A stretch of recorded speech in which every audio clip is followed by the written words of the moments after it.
Phoneix Wright in Guardians of the Ring Fellowship of the Story. The following sortie contains adult language and responsibilities. Do not reading if you are rated R or less. Chapter 1: Apocalypse of Doom. On planet Brilmax, where it is the time of the clock was exactly 5 minutes past the ringing clock alarm that startled Phoneix Wright in his badly sleep. "Oh, my ball!" Phoneix Wright shoot into the meeting, running so fast briskly that he has almost fall into lap of the client, with his entire face to make the inappropriate touching that shames him to his face be red like 1,000 of an hour. "You should be careful where you inappropriate," said the sexy client, and his face was right in her crotch, and it made them both think of uncomfortable. Loom was wearing a bikini. "My name is Loom, and I need to hire you to solve my innocence." "So much vagina!" Phoneix meant to think this inside head, but his outside yelled quietly, but before Loom could understand, he quickly yelled, "I will do best to case your problem. So you can satisfy your predicamented," Phoneix Wright said when he lifted Phoneix Wright's face out of Loom's bikini lap. "I am very sorry of the fact that my face went directly into your groin, madam." "Okay, good, but be aware a warthog is shooting you into your office." 13 animal mans bursted into the office with laser machine guns and blasted so many laser that the room was all red. And when the dust cleared, Loom and Phoneix Wright were gone from Phoneix Wright's office, where Loom was with her. But now they were disappear so fast? Loom and Phoneix Wright went inside the vent. They crawled until it came into garbage dump. "The bad guy are after me, and because of this." And Loom took out a ring. But before that, Phoneix insisted, and he took out his wallet and pressed the button, causing his office to explode all the henchmen warthogs. "Oh, grrr!" The warthogs exploded their guts. "I will have to buy a new office."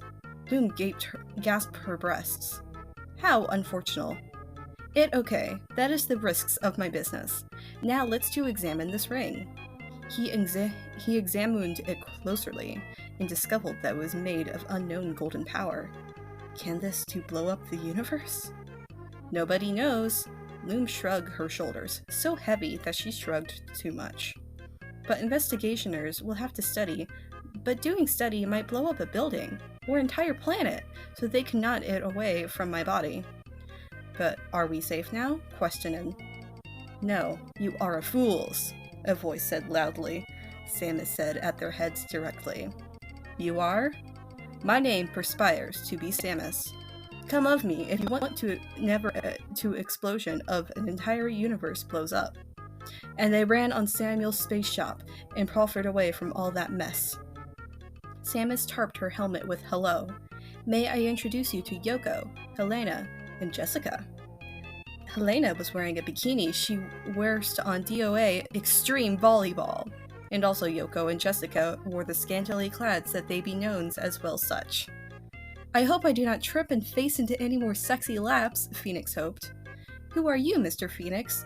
We have to hurry for justice this whole thing, or I will never see my kidnapped husband Roger Rabbit," Jessica said in cool voice that hid her tears of too much crying that morning.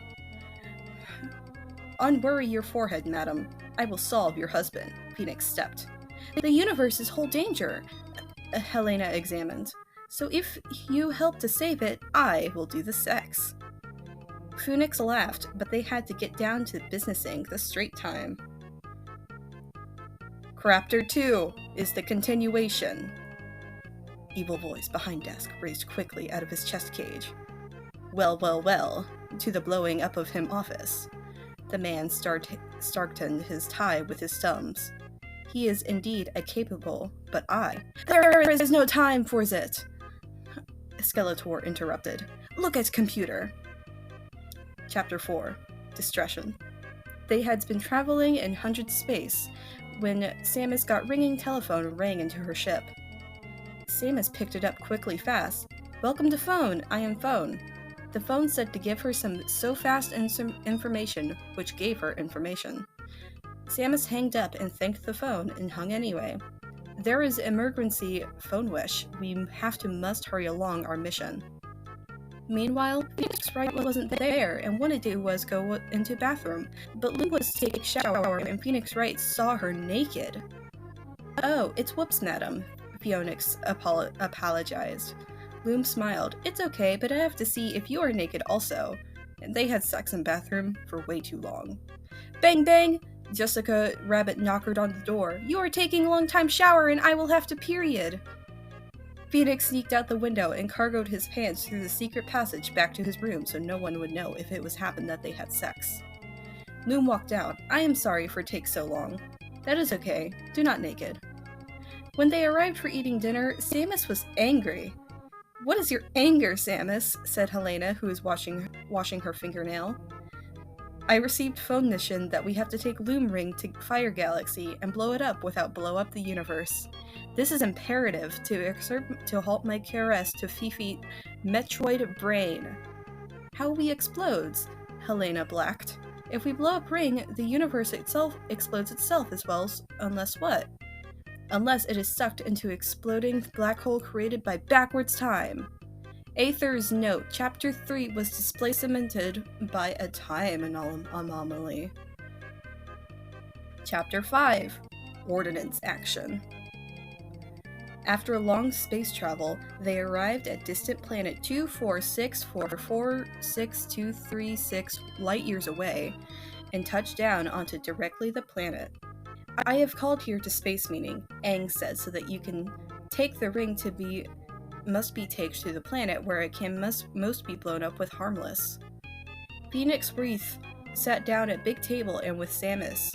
Yoko, Loom, and Jessica's were not allowed to come to the meeting because it was secret meeting, but they snuck in an air vent. Across the table was some of the people of justice who want to help bring the ring, but some of them voted not, and so they weren't there. "Isn't there a problem with can blow up innocent planets?" Orko described. There is always danger, but we must act quickly because the ring is secretly gigantic computer shrunk down to look like ring, and if it does not act, it will be danger for everyone, and the computer also holds information, but we have to sacrifice." "What if information has cure for cancer?" Loom said. "Who said that?" And the table laughed because Loom was not supposed to be there. It was Naughty Time's laugh time. "We have no choice," Phoneix relaxed, "because if we do not, it can blow up the universe like you warn us off." "I agree," said Aang, "so we will have to vote," Aang said Aang. Scrooge McDuck said, "It is time for me to join with my investment of making the universe better." And he pulled out his laser pen. "You have my laser." "And my magic," Orko said. "And my ninja," Naruto said, arriving late as usual. "What the fuck, Naruto?" Aang yelled and did big gasping expression with big sweat bubble to show he is displeased with Naruto's bullshit. "Then we are the Fellowship, we will call ourselves Space Team." And they all got metal badges and laser guns. Chapter 6 to Enemy Base. House later, a Mr. Doom arrived at an apocalypse angered in his mouth.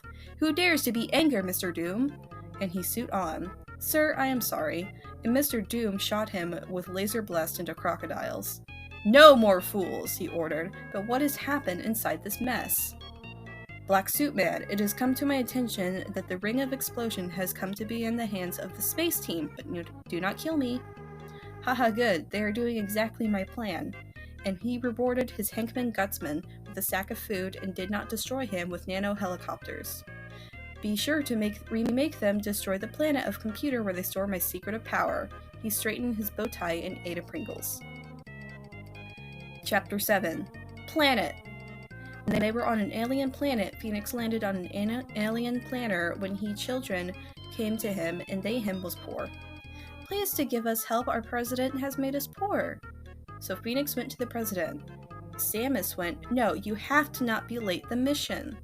But Phoneix said to the president of the planet, "You are making bad policy that makes people poor. My policy is decided by my planet Congress of the entire planet galaxies." "Objection! You are not following Planet Congress because the law 4305 illegals the discrimination of making poor." "Oh no, Phoneix Wright!" And then he made them not poor anymore, but the children were too late, and Phoneix had to shot them in the face to make them not die anymore. "What a sad story," he said, having sex with Yoko later. Meanwhile, Samus was getting ship was ready for takeoff. "I cannot wait any longer for the mission." and Samus blasted off to Pluto 500 and arrived at Big Battle Castle, where she fought Dracula, but Scrooge McDuck stopped her. "Ah, you cannot take off the ship and leave us here. I'm not abandoning. My mission is to save the lives of 1 million space and people because of Metroid virus that's mind controlling your brain off." And she shocked. What the fuck? Okay. I was going strong there. What the fuck? How do you spell what the fuck? Okay, anyways, whatever. Words. She shot Fire Blast and shot baby Metroid off of his head. I was nearly brain-eaten. Scrooge grabbed his ear with his fist because he was so shocked. How did you catch the disease if you are not from the Zeebies? Scrooge shouted, "It must have spread from the meeting. We are all compromised," and was wearing overalls that he grabbed and his scared. Samus leaned over to blow up Metroid and picked up the piece of metal. This was tracking device. Someone is calculator where us goes. Naruto hears the whole thing and jumped from tree and fell into ocean. Oh no! Samus shaked her head. The Metroid's disease will spread to more peoples at Swift. It will be up the best if we split oof. What is happening in conversation? Phoneix Wright came to presume. Who has the ring? Samus, her helmet visored. Loom still has. Samus feels her helmet. She should not have it because if they knows that who has it carries the ring, so therefore we should hide it and at least suspect it. Samus took the ring from Loom and gave it to Orko. You have to hide with ring and take ship. I cannot too going with you because I am going to fight. Objection! Phoneix yelled. Who will protect Orko? You must protect Orko by being not near him and take the fight to the base of the robot so they cannot track you. It is up to you. The power is in your responsibility. And then Samus fought Dracula, and she lost, but saved the day on planet Dracula after discovering clue on Pluto 500 that led her to Dracula, and she won the fight.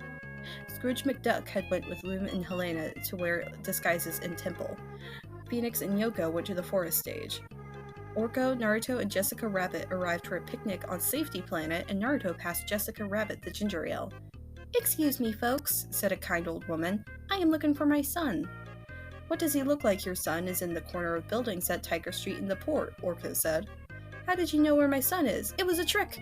And the old woman undisguised herself and was an octopus man with 8 laser sword gun bombs. Attack! And hundreds of raptor men with rocket guns came running from a big spaceship that opened up huge left side of the ship like a big mouth, and they all raptors ran out shooting rockets from their gun holes. I will fight this octopus. Jessica Rabbit shot her laser gun pistol and shooted off 3 of its arms, and the laser swords flew at her and then blew up their bombs. Jessica dodged by doing the splits, and explosions flew over her and exploded the whole planet around her, and all that was left was a small hill that was not on fire. We have to put out the fire the entire planet, Orko said, and tried to use his magic, but only put out half of the world. We are surrounded by fire. Naruto threw magic kunai at the raptor bands and killed almost 1,000 and got covered in raptor guts. Gross. The octopus still had 5 arms and shot the laser swords that shot lasers at Jessica's lasers that shot back, and the lasers bounced off of each other and melted the octopus, so all of its swords blew up at once. And a sword flew out of his grip and sliced Naruto into so many pieces of blood that he died crying, in his intestines piling up like giant ice cream cone of shocking dead pile. No, Naruto! And Jessica was so hangry that her taekwondo shot spinning chi kick that destroyed the spaceship. The raptor man surrendered. Who do you work for? Orko blasphemed. We work for Mr. Doom, but he is secretly... And then they all collapsed because they were mind-controlled by Mr. Doom to faint. Chapter 8. To Next Planet. This forest is scary, Yoko said, and pulled out her sniper rifle and snipe-shooted a monkey 3 miles away. Monkeys are dangerous on this planet, Phoneix said, and threw a grenade that blew up a tree. Bees came out, but Yoko used special on her gun to shoot net that caught all the bees. Any one of these animals can be traitor. Don't shoot, a camel said. Yoko pointed gun. It's his spy. Wait, Phoneix pointed her gun down. Maybe this camel can information us. Most of these animals work for Mr. Doom, but I am on the side of the galaxy universe, Camel Smart prided desperately. What is your name? My name is Akira, but I was turned into Camel, but by Mr. Doom's machine powers. So they rode the camel for 7 hours to get to the secret base, but then Phoneix got a transmission phone call. "Phoneix Wright, this is Naruto," Jessica Rabbit said to him. "Naruto is dead! The evil empire knows where Orko has the ring. We have to take." "Mr. Doom must be tracking," Phoneix increased. So Jessica and Orko met them on that forest planet at the secret base location. They were followed by a spaceship that shoots giant flamethrower that puts fire through space. "Get on camel!" And they all rode the camel to safety inside a deep cave. "We missed the base," Orko crammed. "No, this is the for real base." Akira, the spoke camel, other base was at Fakes dangerously. And as they talked, they could hear the secret base explode. "We would have been dead." Even worse, Scrooge McDuck was in there. "I thought he was in secret disguise in Temple." Loom and Helena came in and holding Scrooge McDuck, who was limping from his stomach. "If I wish Samsu was here," Loom scratched her nipple. "We have to take down that spaceship. Yoko, does your sniper gun have ability to shoot an entire spaceship?" "Yes, but it doesn't work." Yoko pointed her gun out the cave and shot and blew up the spaceship's shield, but the spaceship was still flying. "Well, it has no shields now." So Phoneix took running and threw a grenade so hard, really hard, that Jessica Rabbit jumped in the air and flashed a grenade for her, so it flipped to the spaceship's fighter docking port, and the entire spaceship blew up and fell into the forest where it blew up. Where did you learn these moves?" "My husband, Roger Rabbit, teach me Krav Maga that he learned from Bruce Lee when he give him Excalibur." The robots from the secret base came to destroy. "Well, now we have to fight robots." Jessica Crane kicked a robot into 5 more robots, and they atomically exploded, but no one was hurt. "Get them," Laserbot says, with speaking lasers. The robots gathered in a circle of robot where they talked and every word was a laser. "Explosion," one said, and he fired a laser, and also the others yelled out expressions and more lasers that would be the words, only lasers. Scrooge got hit with lasers in the chest and was already weakening from explosion in the secret base that was fake, and now he was killed to die. "Don't die yet, old man." Lim karate chopped her laser gun and made it shoot into the laser really hard and blew up the robot that was shooting him. "It's my time," Scrooge said through his tears. "Don't be impossible," Phoneix said with rigorous karate.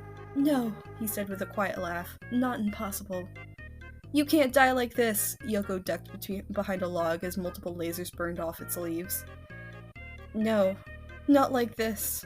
In his death throes, Scrooge McDuck rode a rocket-laden fat donkey into outer space, playing with desperate and fervent patriotism a bittersweet farewell song on a cosmic accordion that no ears would ever hear in space's unforgiving vacuum, and then promptly exploded into a bright fulmination of undistilled liquid freedom. But battle was not safe eat. 1.5,733,000. I fucked up. 1.5,743,000 more robots came from underground, undigging with shovels, and started yelling more laser. Jet then, a spaceship lowly flying at them into blocking the lasers. "Get in!" And they all climbed in and took Camel with them. "Samus, is you piloting?" "No, it is old friends." Mario smiled from the spaceship pilot chair. "Hold on for blastoff," Peter Chimaera said as he shot plasmas at the robots from inside the ship's laser ship. "You are shooting very good," Mario smiled his mustache. "If Sonic the Hedgehog is here, we are in big troubles," Phoneix laughed. Helena looked at him seriously. "There is time for talk, there is no laughing mattery," and she led him by his hand to the bedroom ship room. "And I told you I would have your sex if you saved the galaxy, but it might be too late if one of us die while saving it." "And now Scrooge McDuck is dead." Phoneix frowned him sadness onto her. "If I die, I want to keep my promise first. I know you will save us, but right now I just want you to be my word kept and for us to enjoy this moment we cannot together after I get killed by a shark buzzsaw." They had sex. Chapter 9th. They met with Samus. "Did you defeat Dracula?" Samus shakered her forehead. "He won, but I did at least save the universe before I defeated him. But now Mr. Doom." "No." Samus took off her helmet and showed that she was Blonde Woman. "But we must defeat this ring before Mr. Doom stops us, however." And then the computer schematics comed up on the computer screen brain.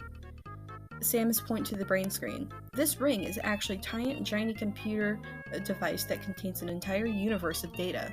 It was shrunk by the Time People in order to protect the planets that supernovas so their history is information. But it will explode the universe. Yes, because it is too much information data electrons in too small space and will blow up the universe if too long. That is why we must destroy. They arrived at the time explosion portal to throw the ring through. There is no one to stop us. This must be the plan. Destroy the ring! Samus yelled, and took ring out of Orko's hands and threw it into space, and it sucked into a hole and exploded the hole, and they had to evacuate the universe, but no one was hurt then it. Only blew up the planet that was evacuated. Only back in time. That might have been our only secrets, Loom said with a sad.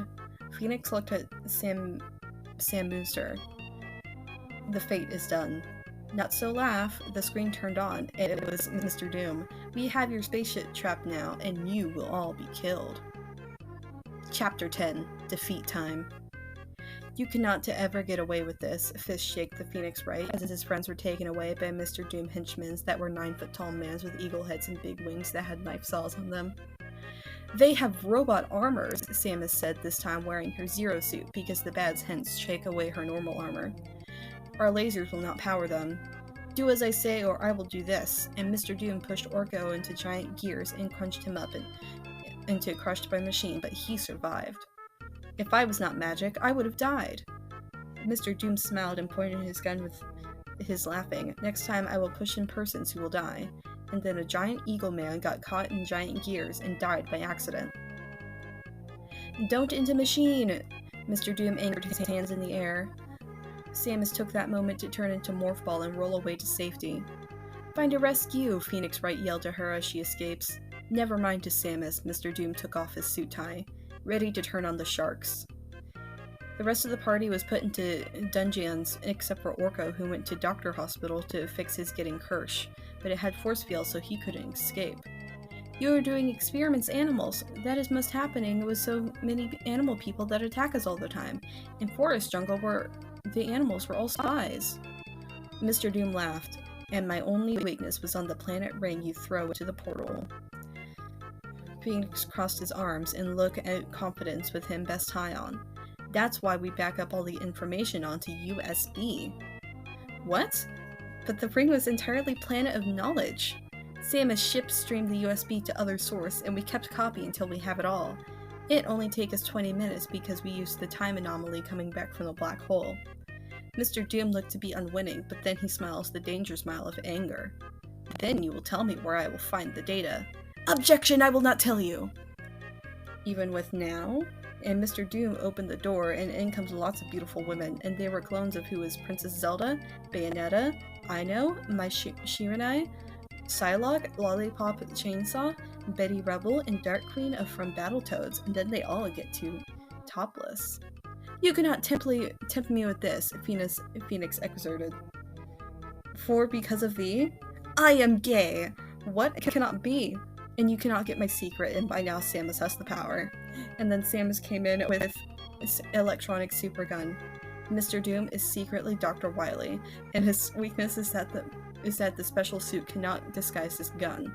And Samus shot in the gun distorted Dr. Wily's suit and showed that he was not big mysterious man, but a small naked old man because his clothes blew off. Cover my balls! Dr. Wily shoved arms into his crotch while they laughed, and it was sad times for Dr. Wily, and now he goes into jail because he is not immune to the justice. Chapter level so you can the end. It is good information that all the universe knowledge is not on Exploding Ring. It is all on internet now, so it is not compacted into rings so dense so it could explode the universe, said the news. And Phoneix Wright kissed his new boyfriend Gary Oak and have big drink of him favorite vodka. We did good job, and we rescued all the topless clones so they can be unbrainwashed and be the regular people. They sat on Samus' ship the next day with the celebrating, and then Psylocke put her clothes on because she was now joined them for the next adventure. But what on Psylocke's finger? It is ring! It is different ring. Samus examined a shooting light out of visor that would kill an insect but was safe to shoot into humans. But what will this ring do? Mystery for next time? Author's note. Thanks for reading. To buy my new book if you would like to read Peter Chimaera, book of erotica fanfiction at peterchimaera.com.